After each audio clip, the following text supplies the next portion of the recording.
Okay. Dear friends, a warm good evening to all of you.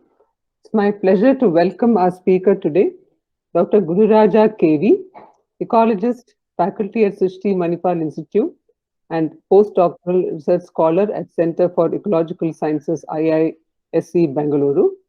Dr.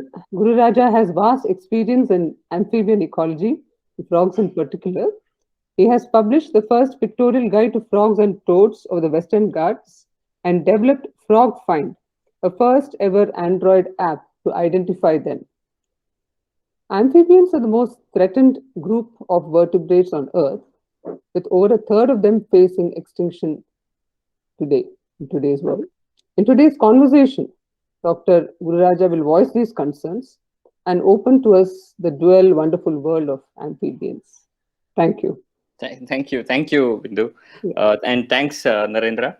And first of all, thank you all of you for coming on Sunday evening at 5:30. It will be like my pleasure to interact and uh, have a conversation on the views that I have and the experience I would like to share. So I uh, typically wanted to move away from the scientific presentation, but unfortunately, that 20 years of molding hasn't allowed me to do anything different. What I would do is I will start off with a couple of slides, and I will go in a very paced manner. And many times, what happens to me is that I get involved in so much so that it starts going like an express train.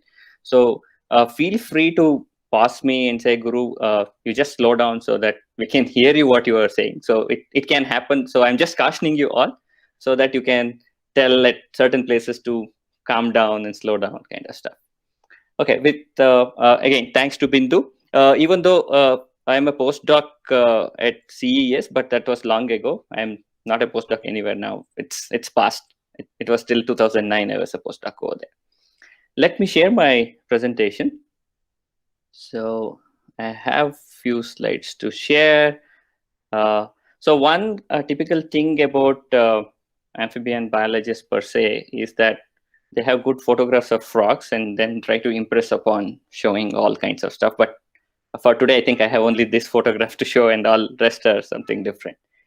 Uh, so I will start with frog marriage, and this happened to be a ritual in the western coast, and majority of Indian subcontinent we have this celebration, and it's a very elaborate procedure, and many places it takes for a day, complete day. And this particular incident happened in 2019. And this is from Udupi, Kalsanka area. So I'll just show you the clip of the video. It may sound, ah, hope audio is also there.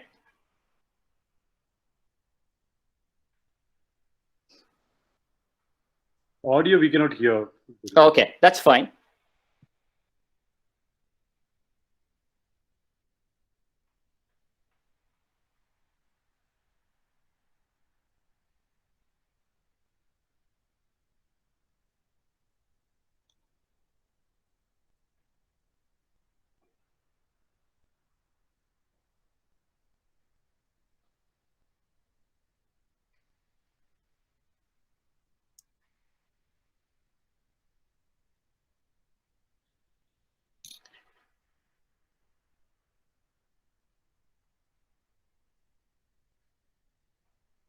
So,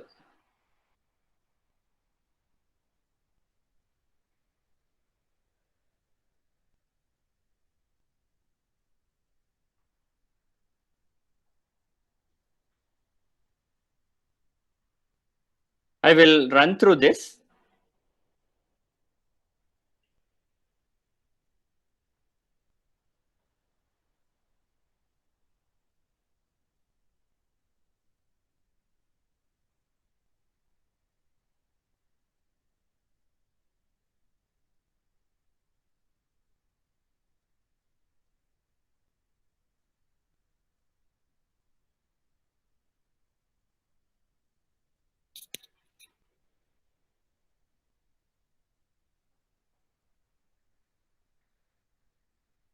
Okay, so when this happened in 2019, so there were a lot of debate that started happening, and there was question about scientific aptitude within this, and why somebody has to do all this stuff. And for me, I am not a person who will delineate science from cultural aspect kind of thing, and I am also a person who doesn't question someone's belief system. So if something has come to them, and if they are going through that process and they know what they are doing, that's fine with me. So that is one of the duality that I came across in this particular frog research, is that scientists are grouped in one and all rest are grouped as somebody else, right? And then we also talk about conservation, and if this bridge is not broken, we will never have a proper conservation efforts on amphibians. So what I started telling people is that instead of questioning why did they marry off two frogs, and you can also see that one of the frog is a male frog, and which was actually tied with a thali and all these things. So that's a typical scientific way of looking at things. What is a male? What is a female? How did they catch it? All those stuff. Let us forget that for once. Let us see from a conservation perspective, like where did they get the frog? They got the frog in a village where there was water, and they were able to get those frogs and marry off. So if you want to really pitch in, tell people that they were able to get these frogs because there is water body, right? So if you conserve your water bodies, you will get more frogs, and perhaps in coming years also you will be able to marry them off. But if these water bodies are lost, you will not have any more frogs to get it married. So that is where I try to pitch in myself, and trying to see, instead of having these boundaries or silos that we call, saying that, oh, this is, oh, they shouldn't have handled frog, or they shouldn't have married off, this is a belief system, let us go together. And that's the kind of duality I am trying to pitch in for my entire duration of this talk.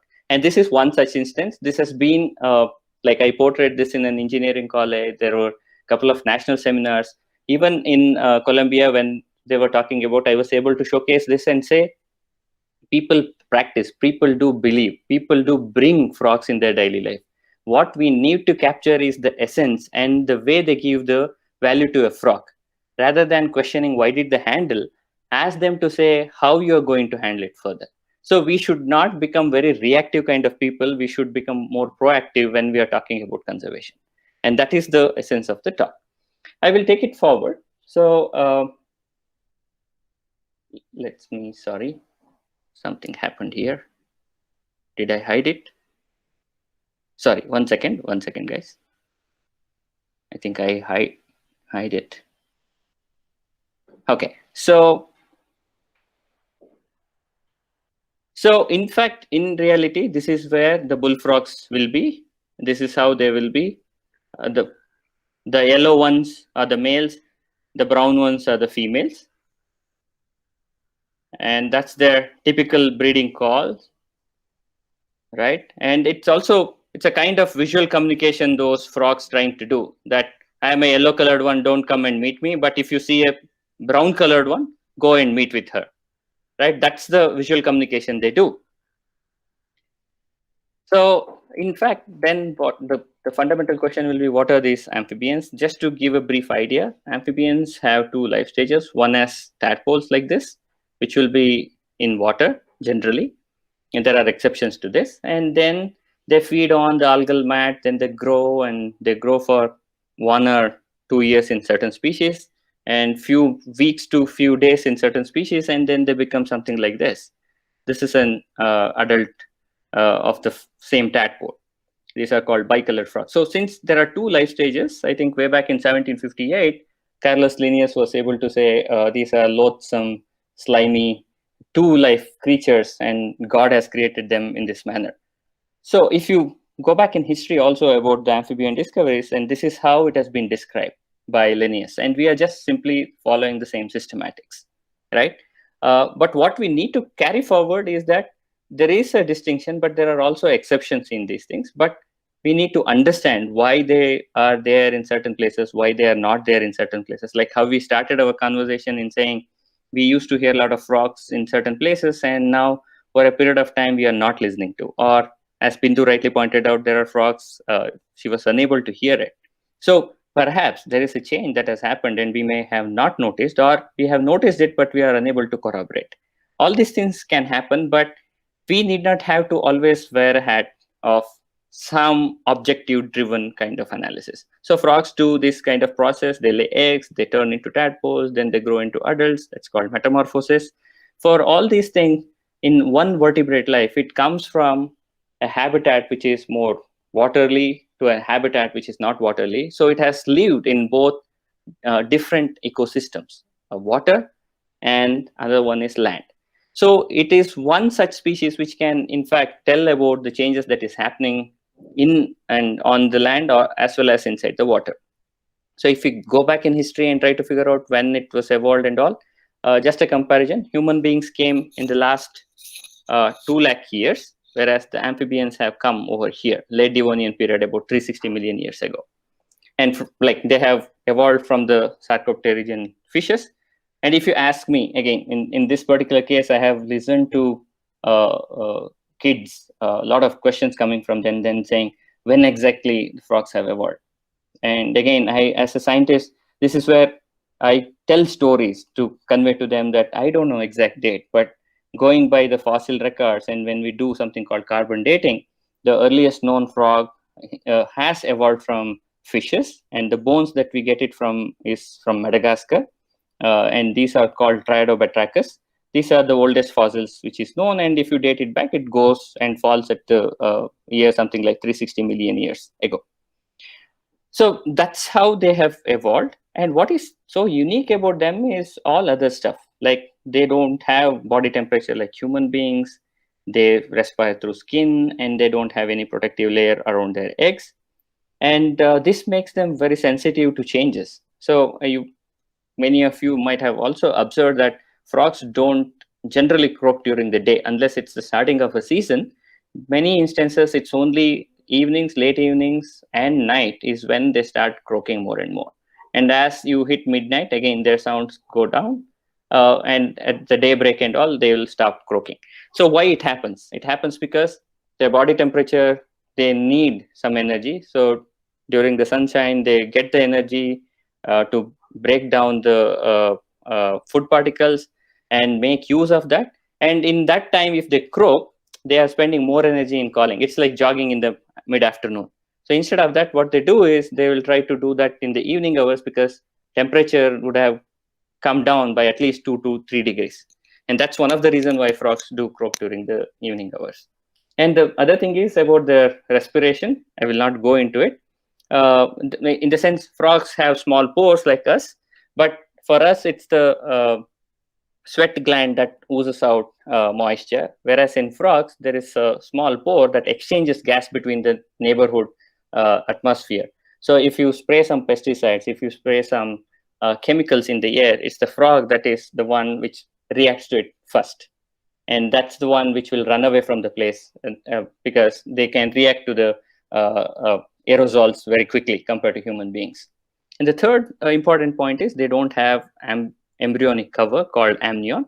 They are open without that. That's why even at the egg stage, if some chemicals enter into the water, frogs are the easy ones to get malformations happening in them. So quick overview of how many species are there kind of thing. There are 8,000 plus in the globe. Some of them look like earthworms, large earthworms, but they are not. They are vertebrates and have annular rings on them. These are called caecilians.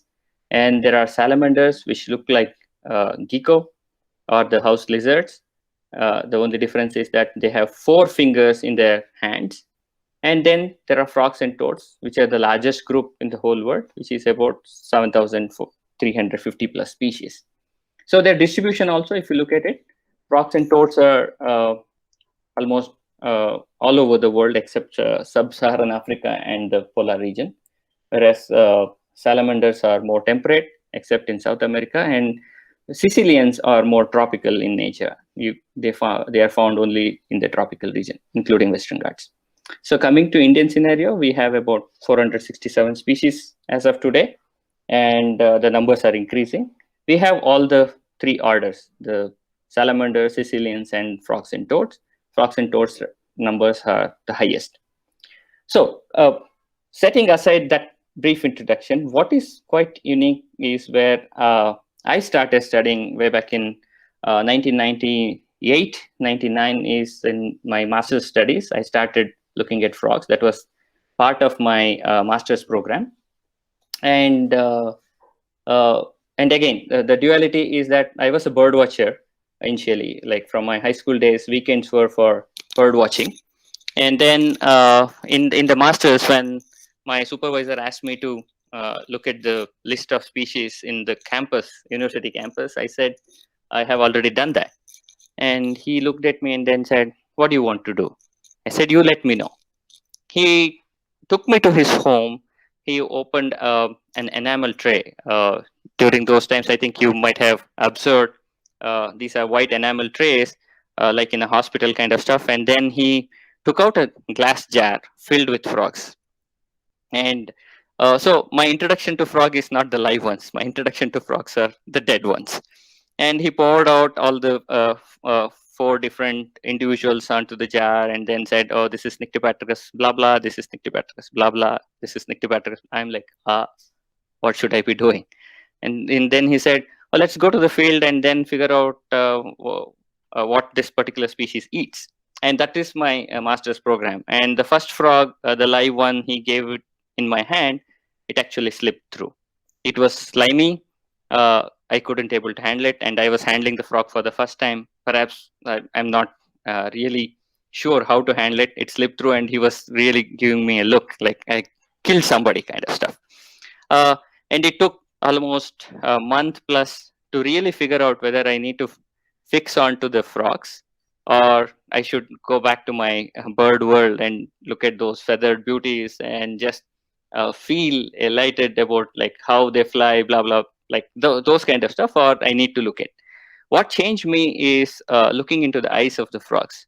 It is one of the most intriguing look that you can ever get. The popped out eyes, they'll just stare at you, the most beautiful eyes that you can ever see.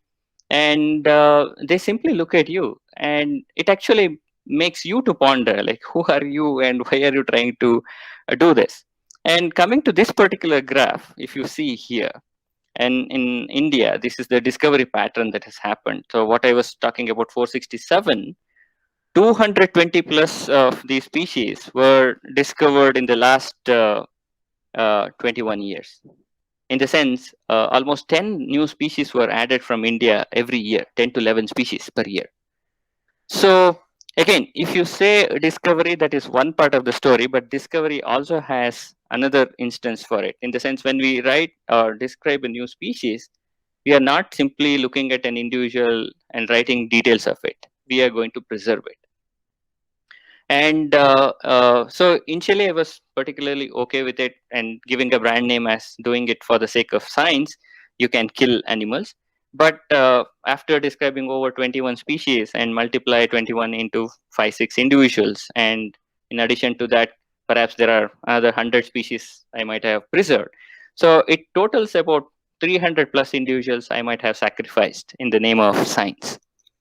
And when I sit back and try to, like, let us say when I'm discovering a species and when I preserve them, initially I wasn't aware, like, how we ethically preserve a specimen. We were told just pour formaldehyde in them, they will die, and then fix them in a particular manner, and that's it. So it's actually a really heartbreaking kind of thing when you do it repeatedly, because you feel something dying in front of you, and you are responsible for it. And that is again my duality perspective, like whether I really need to do these kind of research, or I really sit and observe frogs, which will give you more insight, and looking at their behavior, whether I'll be able to see what they are doing and then try to answer that question, why do they do what they do? So that's where I started shifting and drifting towards something called behavioral ecology. And in majority of the cases, I no longer even handle a frog. I just try to observe them, report them. And in many instances, we mold a frog and then try to figure out whether the frog actually reacts to certain things that we do in the field, right? It's kind of behavioral. Instead of having an original frog, we mold a frog with fibers and all, and even wooden frogs kind of stuff, and we keep it in the field and then try to see whether a natural frog reacts to these kind of thing. So in one way, I'm happy that frogs are not being killed, which is really a console to myself, rather than talking about science here. But on the other hand, I'm still able to understand what is happening to the species. That was the greatest part that I really enjoy doing, and that is what I wanted to bring in this discussion too. And no point in time I am against saying that this is not how we are supposed to do. What I'm trying to convey over here is that when we do certain things in the name of science, are we really looking into the aspect of another life? We just say, okay, we describe a species, whether that actually should be done in a very humane way, even if we do, right? So these are the things that really intrigues me, and taking it forward also when I discuss with younger generation, and we need people for conservation. This is what I pitch forward. Like, you don't just go by stamp collection, or this is what we put a word for discovering species, right? You hoard number of individuals and then say, oh, I got this species from Wayanad, I got this species from Bangalore, I got species from Western Ghat, somewhere in Kudremukh or Jog Falls kind of thing. So what happens? Like Linnaeus, or like somebody here like Rao, or there is Satyabhama Das Biju from Delhi University, who has described in the recent year about 100 frogs, and I'm also co-author with him. So your name is there with discovering a species. That's one part of the story. But what is that you want to actually engage with kids from next generation? Are you going to say that you also go and collect individuals, or you want to say how to conserve them? So that is another duality I brought into my conversation with kids. And then I said, okay, let me take back myself a couple of steps back. Instead of collecting individuals, what I would do is I will start discussing about them. I will start engaging with kids when they come to the field, how to look at frogs. And that's what has happened. One such example is Batracharium. So this is again a unique thought which came way back in 2008 and 9, and there is a short story about that. Narendra and Bindu, please let me know if I am crossing any time limit, kind of. So Batracharium is it's happened because there is a project called Etin Hole drinking water project that's in the news in recent years, at least in Karnataka part. This is a project where people want to pump a west flowing river called Kemphole, stop it somewhere near Etinhole with 7 weirs, and then pump all the water in a canal and bring water to drier district like Kolar, Chikballapur and all. By doing so, what they are trying to do is they say that they are going to give water to drier belts. That's the goal of the project. But when they started it, it was not proposed in that manner. They said it's a Etinhole project, but it involves cutting down of trees and all. And people from that locality asked me to figure out, is there any possibility of stopping this project, or try to figure out what is the kind of effect that these projects will have. So it is 2007 when we did a small work, and we said Etinhole may not be feasible because there's not much water. It is with Ramchandra, Madhav Gadgil and all. There was like a huge debate went on, and people said, oh, nothing to worry. We are just taking water from the rainy days. Nothing will happen. But what they have forgotten is that the Etinhole actually, Kemphole and Etinhole then actually feeds into Netravati river. So if you stop the water from Etinhole, perhaps Netravati is going to go dry. And if Netravati goes dry, Mangalore people have to drink water from the sea. That's one part, so looking from human perspective. So I looked into a couple of amphibians and said there are endangered species of amphibians in Etinhole region. And that was in the report. And two of the project proponents, I don't know what positions they have, they approached me individually sometime, and then they said, Guru, you have reported an endangered species in this area. So what we wanted to do is collect all those individuals, keep them in aquarium and rear them. And I was in utter shock for the first time, saying like, how can you take out frogs from their original place and then just like do it like a zoo and then rear them and then say we conserved all the individuals. And this is the triggering point for Batracharium. And what Batracharium is, I think I will perhaps explain with some of these Google images. So Batrachariums are not anything done artificially. These are places in the nature itself. We are only giving them a name called Batracharium. Batrachus in Greek means frog, and terrarium kind of stuff means you are just trying to designate a particular place. So we are saying this as frog place. And what we are doing is we mark those places on a Google map. We are not going to put any boundaries, but we are trying to understand what kind of habitat it actually has, and then figure out what kind of species are available over there. So this is one place near Mannapapumane in Karkala. This is in a hotel, Taj Hotel. This is where the first Batracharium ever established in India. Look at the kind of vegetation they have. And then there is third one called Honey Valley, which is where we actually implemented one of the Batrachariums and which is still running. So these are the places where we said, instead of carving out anything or fencing off kind of stuff, what we say is this is a natural habitat. There are, let us say, 30 species of amphibians are available. And if someone comes over there, which is the place to look at for amphibians? And in majority of the cases, when people come to these localities like Mannapapumane, Hotel Taj, or even Honey Valley, they come during winter or summer to relax in those areas. But when they come in monsoon, majority of the time they spend is within the rooms itself. And in Honey Valley, the owner was suggesting me, is there any way that they can go out even in the rainy period?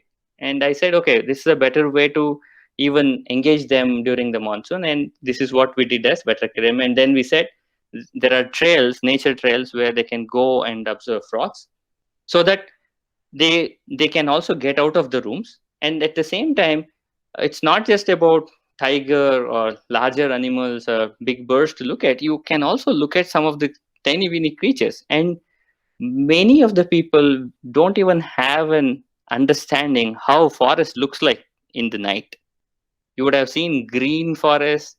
You can see, oh, it's a lovely green colored streams, blah blah blah stuff. But when it rains and it is in the night, that entire forest, it's you can make a ghost story out of it. Even a drop falling on a leaf will actually create fear within you.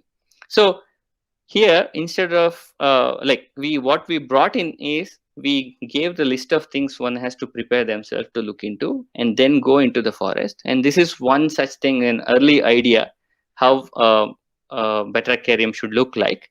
There was a pond which was already created. What we tried to put was, these are the species that you can go and watch. But again, it went through many iterations, and we felt that these are in fact not aesthetically placed, and this is also not really good to place some photographs in the forest and say this is where you had to do.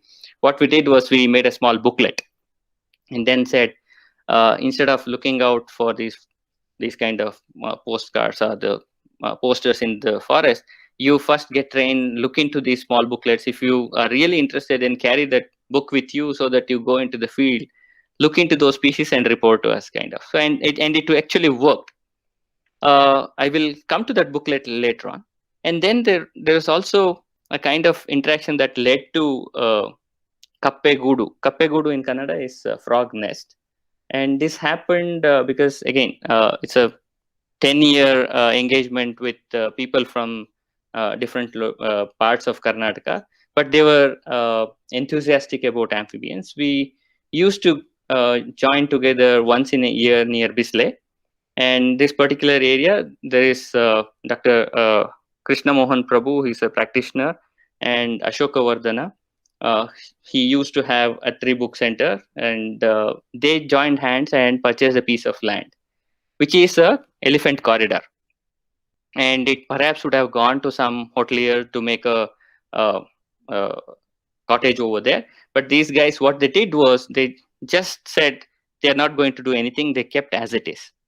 And now that the entire area has come back, it was an agriculture field earlier. Now the trees have come back.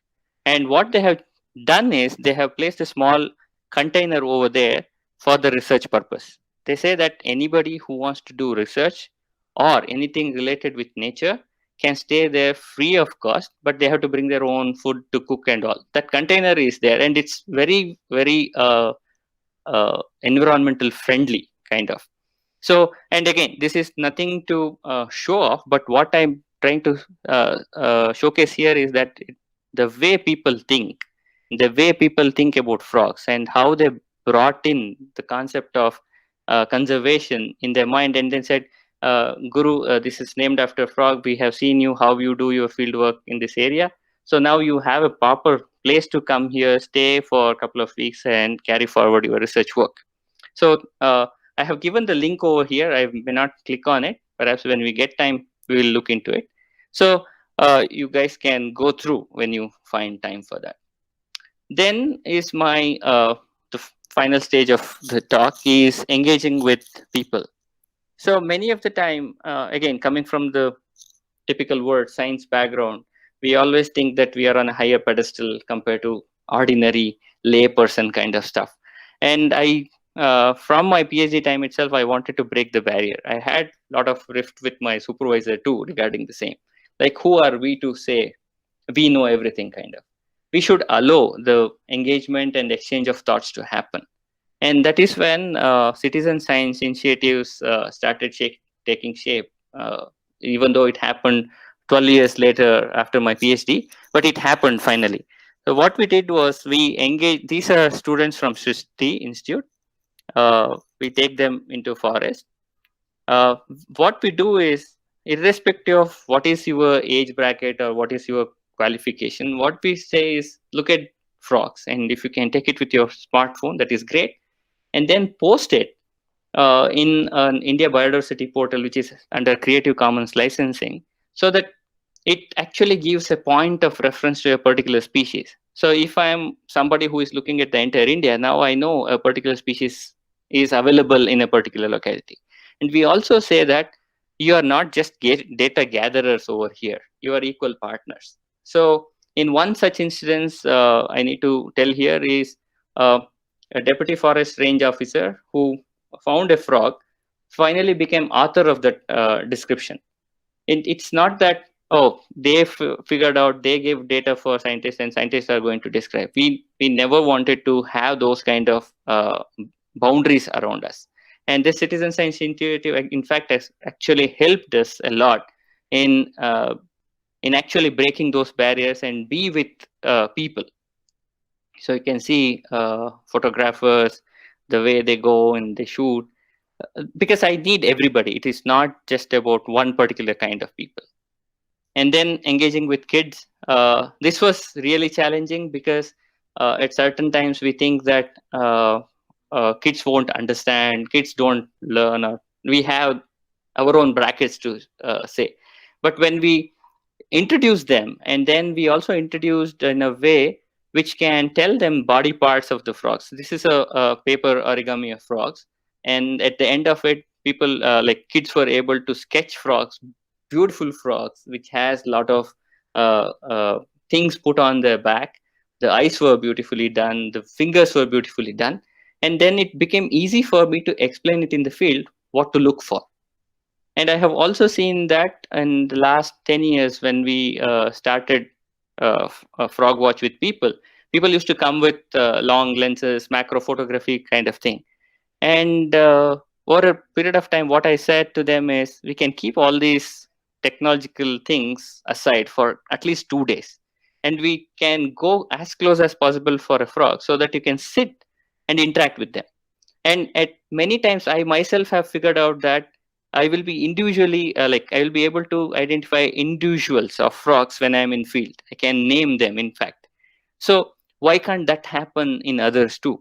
The only thing required is the deeper engagement. So if you spend more time, perhaps within few hours, you will be able to figure out, oh, this is particular individual, this is another individual. So I can name them, I can interact with them, I can even start perhaps talking with them. And this is what minor experiments we do in the field. Now, instead of preserving them, we try to see small experiments where you see the weight, the length, and how they are individually arranged in a particular area, whether it has any significance, biomass to add. All these questions are looked at. This is in Honey Valley. That's Suresh and his wife. This is what the booklet that we were able to develop with the help of Shrivi. This is what we give for people who come over there and say, can we do some night walk kind of stuff? It has all the information, how you have to prepare, what you have to watch for, what are the pitfalls, or what are the risk factors involved, how do you have to tackle it, who will come with you. All these stuffs are mentioned over there.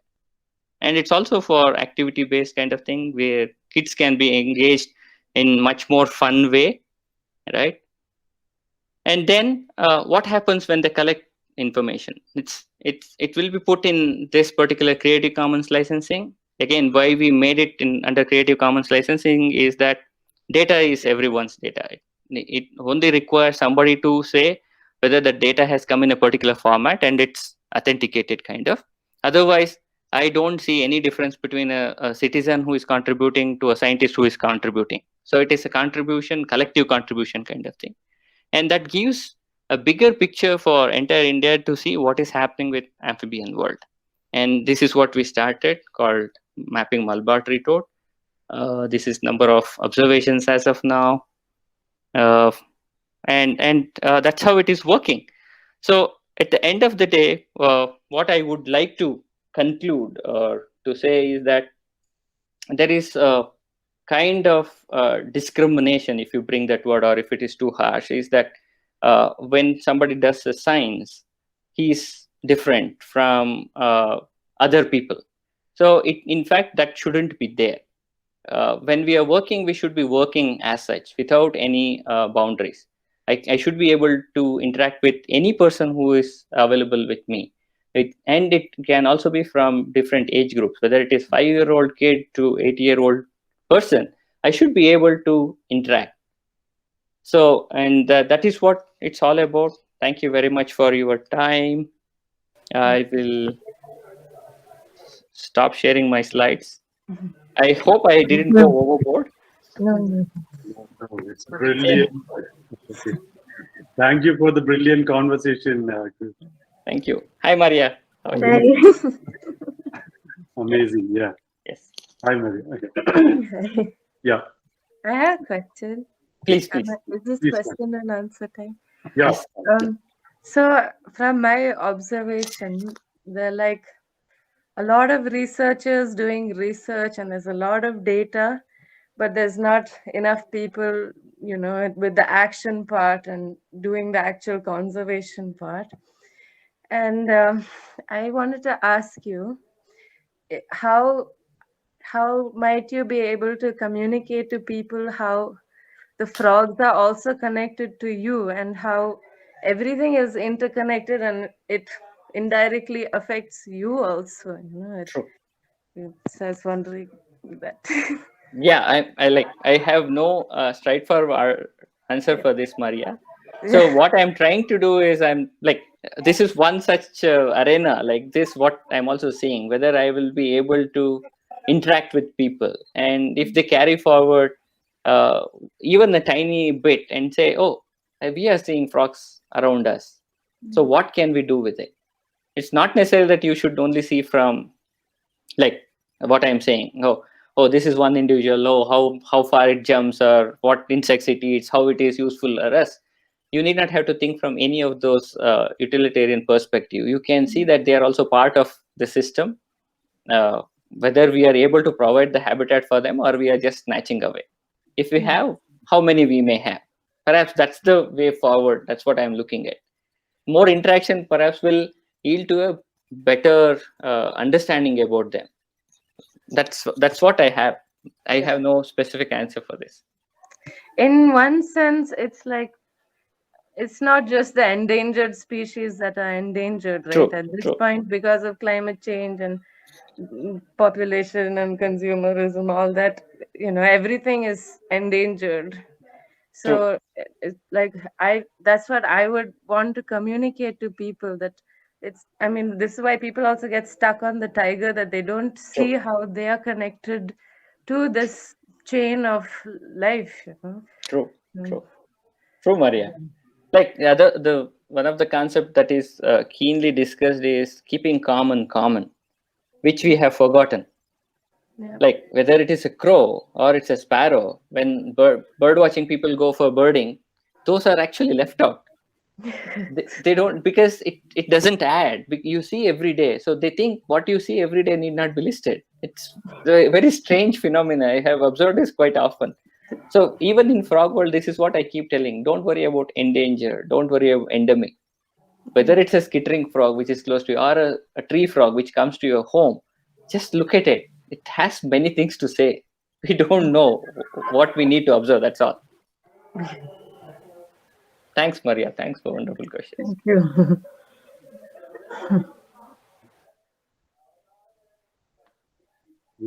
Hi, Guru. Yes, yes. I have one question. As an ecologist, and you have had many satisfying experiences. There may have been very frustrating experiences. Yes, yes. No? So can you name? I mean, can you expand on that? Oh, so one of the key things is getting permissions. Right. I don't know how to start about it. Again, I don't want to blame, but the problem has created by the branding itself. I feel like you are a scientist. So when we do this, and especially when we collaborate and all, we are seen as somebody who are going to snatch away and run away and make money out of conservation. And for permission, it goes from bottom to top to bottom, multiple years. Like one of the permission, I was held for 2 years. And when I was talking about looking at the color pattern, the bullfrog that I showed, we wanted to work on the bullfrog story because we wanted to understand how it changes the color. There's a testosterone level in them that actually pumps up the male to become yellow. We want to figure out what is the weight, how much intensity of yellowness can come in. And I was collaborating with a foreign national. And when I was in IISc as a national institute, I didn't have any issue. The moment I came out of it, they said, you need to have passport, you need to blah, blah, blah stuff. That was one part of the story. Then second thing happened is, you don't even go closer to the frogs. You can do this through satellites. You can capture a frog's color through satellite. I was really astonished who is reviewing all these things. And then finally, and when I replied back, it took 2 years for them to give a permission. They still think that the collaboration means there is a lot of money, and scientists means like foreign funding means I don't know how government sees, and this is one of the toughest thing I ever faced. I never had any issues like missed out a frog, and I was really happy when I don't see a frog and I say, okay, that's good. Let us come back again and let's do one more day of fieldwork kind of. But when I get entangled in this kind of tussle of what you call red tapeism kind of thing, I don't know where to do. Like it actually boils down sometimes saying that okay, let it go to hell. I don't want to do this. I will do on my own whatever available things are there. So that's more frustrating than anywhere in the field. Field is marvelous. Any day. Hi, Dr. Guru. Yes, Mohan. You see, I am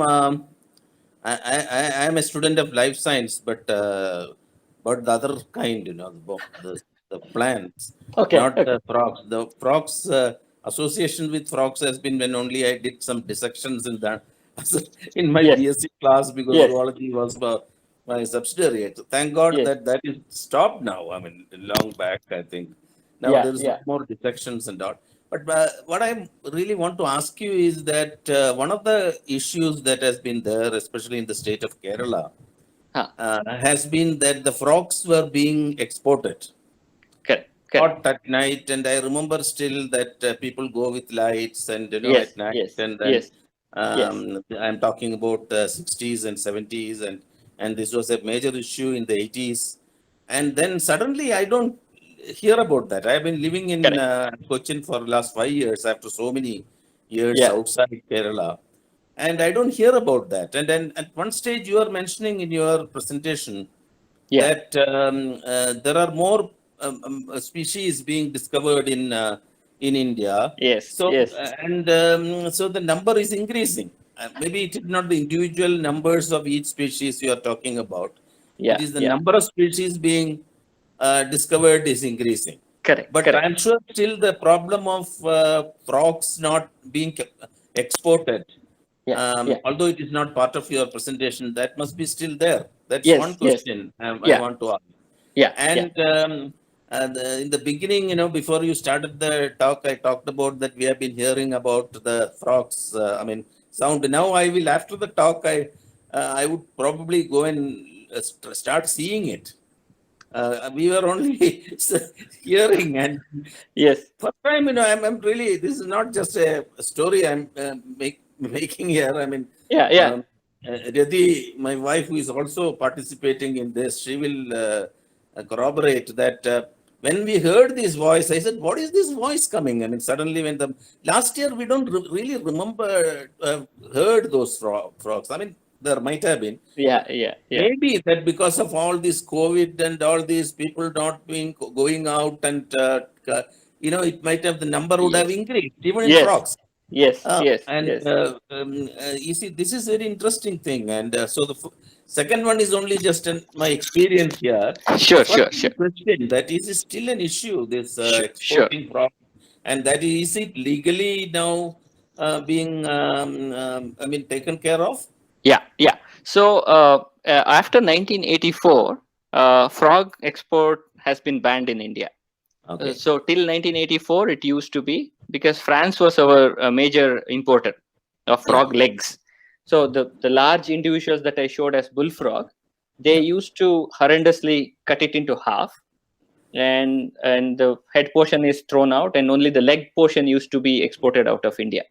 Yeah. So there was a article that came in Journal of BNHS in 1983 by I think Humayun Abdullali. So that actually brought the pressure on the government, and then from that day onwards, like from 84, there is no frog export. Having said that, the frogs are still being eaten. Yeah. Frogs are eaten in Goa Karnataka border, Karnataka Kerala border. It is still there. It is like taken as a bush meat, if I can say that. In the sense, they don't go and catch it for making money, but they go it as a let us say, today I need to have some kind of fish curry. Perhaps I will go and get a frog and eat. And if it is at that level, there's no problem for the frog population, because it's. But what has happened is the local restaurants that has come over there, and when it has become commercialized, people are now putting it in gunny bags and taking frogs in hundreds. And bullfrogs, when they come in the breeding season, they become yellowish. They will be in hundreds and 200s in 1 acre area. They will be croaking like enormously. So, and they will become easy catch. They won't run away too fast. They are very large. So what you just do is you just shine a torchlight into their eyes. They are stunned. You go pick it up, put it in the gunny bag. This is because of the commercialization of frog legs. And as a person, what I respect with people is that if you are consuming it for your own, let us say a couple of frogs, there's no problem at all. But if it is exploited at a commercial level, you are going to dwindle the population. We have a great example from Northeast also. It's a cultural part for them to eat frogs. And they collect it in baskets, and one of the frog from Kerala, which is called the pig-nosed frog, or Nasica batrachus, the tadpole is a delicacy among the tribal people, because it actually climbs onto the rock surfaces in the stream. They just clean it with the bamboo stick. They collect it in the bamboo baskets, and they fry it and they eat it. That's the delicacy. Like it's a culinary thing. And they are not doing it every year, and they also, like, not every day. And also these particular frog species lays large number of eggs. Perhaps taking out some of it will increase the population in a different way, like reduces the competition among themselves. Right. So we, like, for me, if we see from that perspective, it's still a healthy practice. I'm not against traditional practices as such at all. But when it gets the twist of commercialization, saying that, okay, we are going to provide you frog leg in our menu, then it has a price there and people start collecting more and more. That is not acceptable. Okay, thank you. Right. Thank you, Guru. And let me tell that it was a very interesting presentation. And I Thank really you, mean Mo. it. I will go and start looking at the frogs with the torchlight. Thank you Thank very you. much. Thank Thank you. you. Thank you. And also regarding new discoveries, it's also the change in the trend, in the sense, when I was doing my PhD, when I used to show a couple of new frogs also, with my ability to understand what new means, I was always said, no, that's a variation. You can't question Bollinger. That variation in biology happens over there. But in last 20 years, technology has helped us, and Yeah. questioning ability, and the young minds, they now don't accept our bullshit answers that our supervisors used to give earlier, like, I'm senior, I have 20 years of experience, you just accept it. No, it is not going to happen in that manner. People actually question much more deeper, right? So that has led to, along with molecular techniques, has led to the discovery of species. And I always give this presentation in a way saying that, okay, we have new species, 200 added, like 40% of the species have added in last 20 years for Indian amphibian world. But what apart from the discovery? Do we know where they live? How many individuals are there? How many, like, what is the habitat remaining for them? What they eat? How they breed? Where they colonize? That information is absolutely nil. Right. And that is where my struggle is, because I am not trained taxonomist. I am a ecologist first.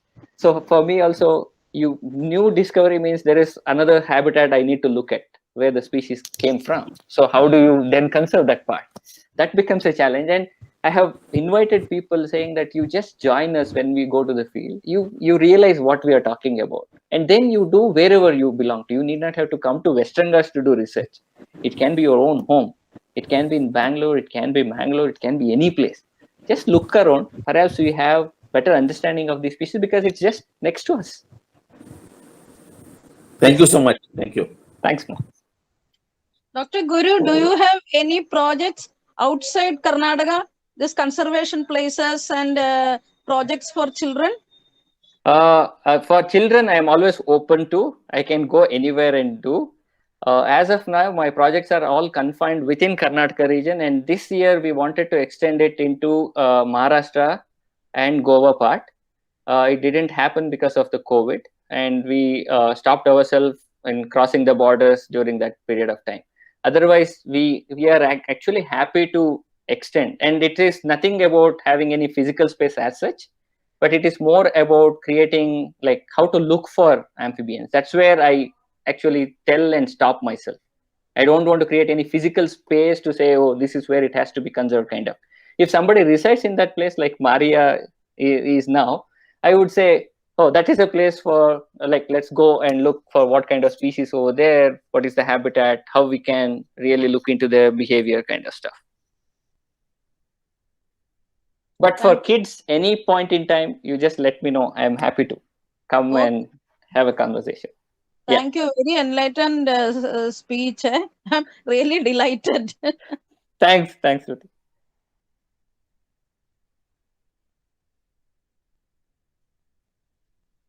Narendra, you are muted.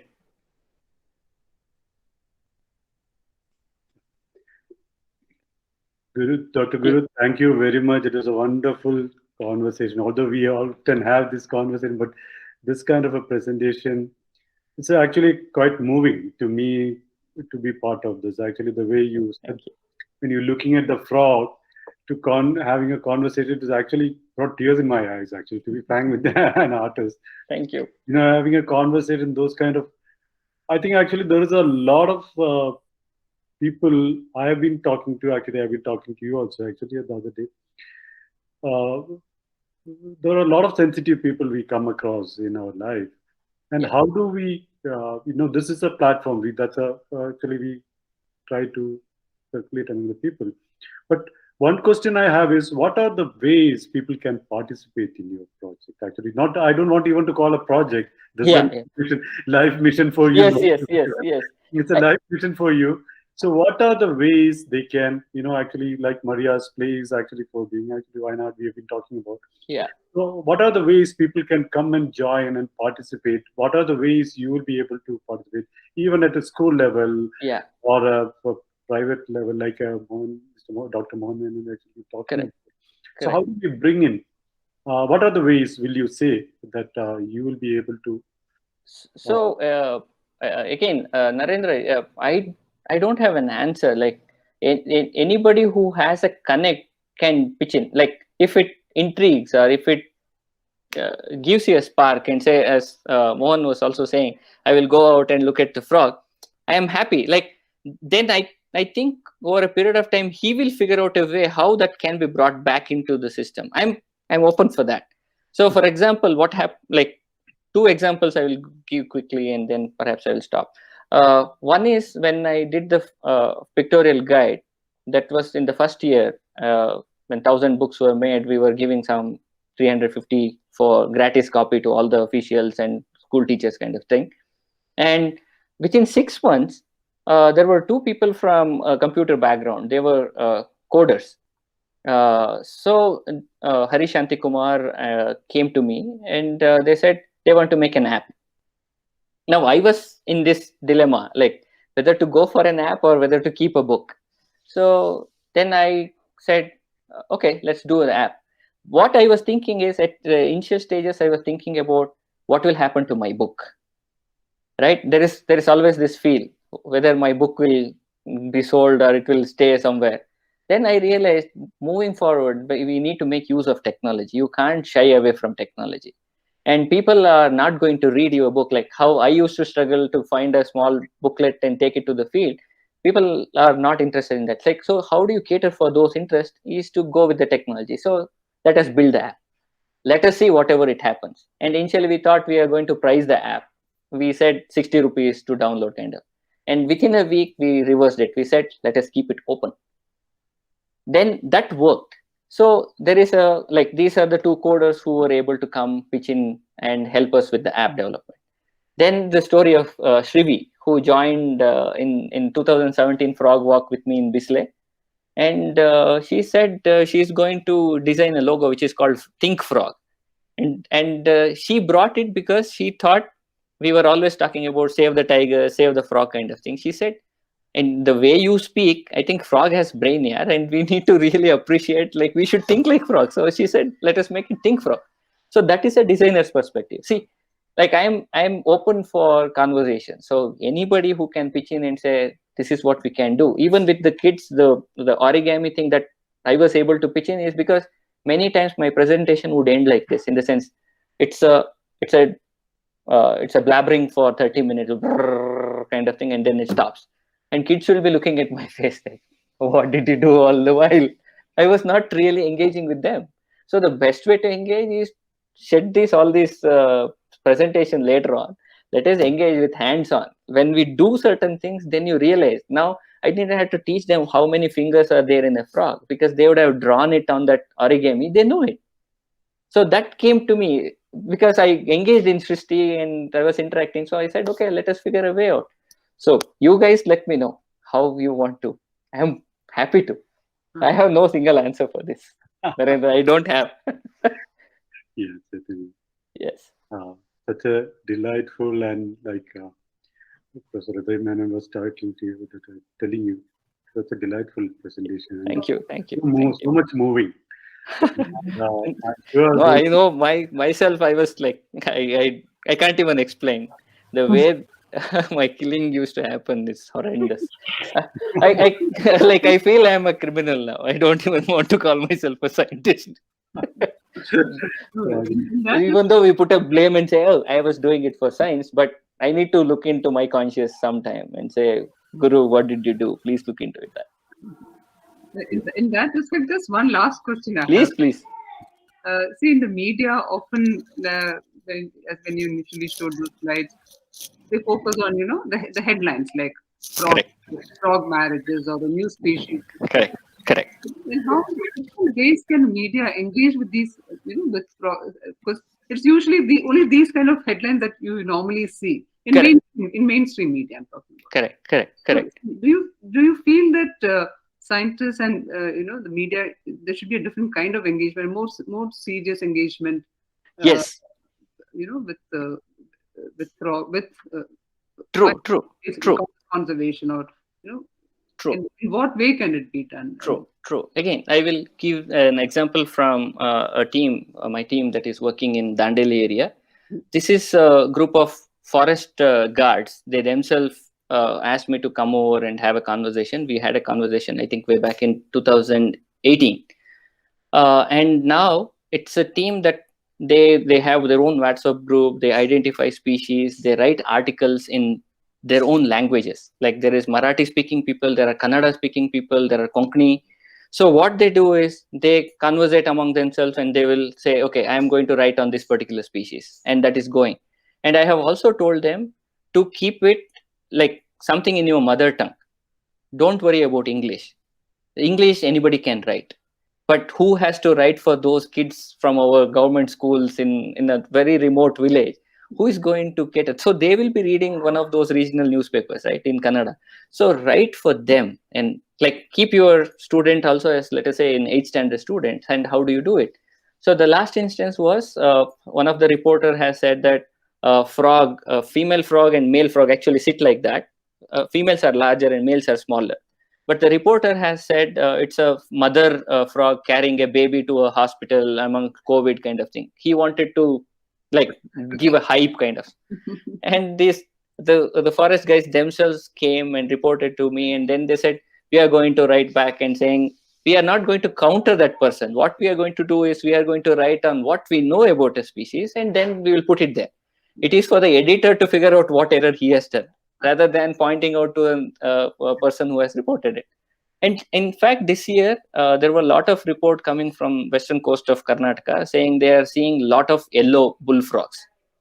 And that was really surprising for me.